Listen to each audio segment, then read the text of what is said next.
আসসালামু আলাইকুম। এবছর যদি আপনি বাংলাদেশ প্রিমিয়ার লিগের বা বাংলাদেশ ঘরোয়া দলের সেরা দল কাকে বলতে চান, তাহলে একমাত্র নাম আসবে রংপুর রাইডার্স।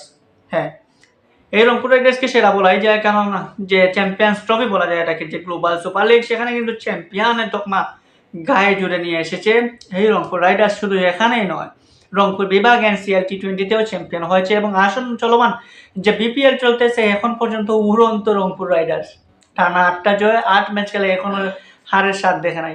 সেই রংপুর রাইডার্স আজকে তারা তাদের নিজস্ব বিভাগ রংপুরে চলে গেছিল গ্লোবাল সুপার লিগের ট্রফি নিয়ে, এবং সেখানে দেখলো মানুষদের এত উৎসাহ উদ্দীপনা এবং রংপুর বিভাগকে নিয়ে, যে একটা রংপুর রাইডার্স টিমকে নিয়ে যে একটা আশার বাণী, এবং মানুষ এত এত মানুষ হয়েছে এবং রংপুর রাইডার্সকে এভাবে বরণ করে নিয়েছে, সেটা ছিল আসলে দেখার মতো।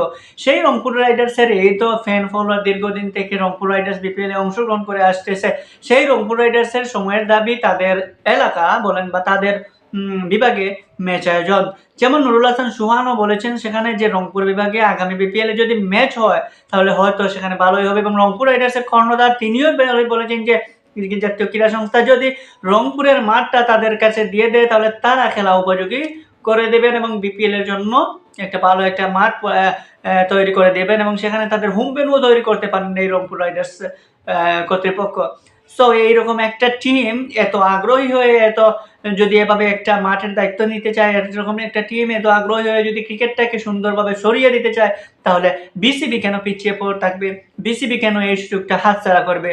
যেখানে বিসিবি বিভিন্ন জেলায় স্টেডিয়াম নির্মাণ করেছে কিন্তু সেই স্টেডিয়ামে খেলা হয় না। বিপিএল আমরা দেখতেছি আজ থেকে শুরু থেকেই প্রায় 12-13 বছর হয়ে যাচ্ছে, কিন্তু এখন পর্যন্ত বিপিএল 3টা স্টেডিয়ামের বাইরে যায় না আর কখনো। সিলেট, চট্টগ্রাম এবং ঢাকা। এখন সময় বিপিএলকে যদি আপনি আরো উন্নত করতে চান তাহলে সিলেট, ঢাকা, চট্টগ্রামের বাইরে খেলা দিতে হবে। এই যেমন রংপুর রাইডার্স, তারা আজকে যেভাবে রংপুর বিভাগে গেছে তাদের ট্রফি নিয়ে বিজয় উল্লাস করেছে, সেখানে মানুষজন যেভাবে উৎসাহ উদ্দীপনা হয়েছে, সেখানে যদি একটা ম্যাচ দেওয়া যায় তাহলে বুঝুন খেলাটা কেমন মজাদার হবে এবং সেখানের মানুষ কত খুশি হবে। সেই খুশি হবে প্লাস হচ্ছে খেলাটা আরো এনজয়েবল হবে, এবং বিপিএল এর মানটা দেখবেন তখন আরো বেড়ে গেছে। বিপিএল কে দেখবেন যে মানুষের মুখে মুখে মুখে মুখে আরো ছড়িয়ে পড়েছে। তো রংপুর বিভাগে যদি রংপুর রাইডার্স যদি তাদের রংপুর বিভাগকে হোম ভেন্যু, রংপুরের মাঠটাকে যদি হোম ভেন্যু করে নিতে পারে তাহলে খেলাটাও সুন্দর হয়ে যাবে। আইপিএল আমরা দেখেছি চেন্নাই, কলকাতা, মুম্বাই, দিল্লি সবারই হোম ভেন্যু রয়েছে। এখন সেটা বাংলাদেশে হওয়ার সময়, এখন সেটা বাংলাদেশের ক্রিকেটেও ছড়িয়ে দেওয়ার সময়। বাংলাদেশ ক্রিকেটে আর পিছিয়ে না। কি বাংলাদেশ ক্রিকেটারের ক্রিকেট বোর্ডে কি টাকা নাই? পাপন যাওয়ার সময় তো অনেক টাকার হিসাব দেওয়া গেছে, দিয়ে গেছেন। সেই টাকা এখন যত সময় যাবে বিসিবি কি এত করে কত টাকা রয়েছে, সেই টাকা কেন আমরা কাজে লাগাই না? আপনি যখন খেলাটা হোম অ্যান্ড অ্যাওয়ে ভিত্তিতে করবেন তখন যত মাঠ বাড়বে তত তো আপনারই ফেসিলিটি বাড়বে। টিম যারা রাখবে ফ্র্যাঞ্চাইজিগুলো তাদেরও ফেসিলিটি বাড়বে। প্রত্যেকটা মাঠ যখন আলাদা হবে, আলাদা দর্শকরা হবে, দর্শকদের ফি একটা আছে, অনেক ধরনের অনেক ফেসিলিটি রয়েছে। সব ফেসিলিটি তো শুধু যে এই বোর্ড পাবে সেই রকম না, সেখান থেকে ফ্র্যাঞ্চাইজিগুলো কিছুটা লাভ পাবে।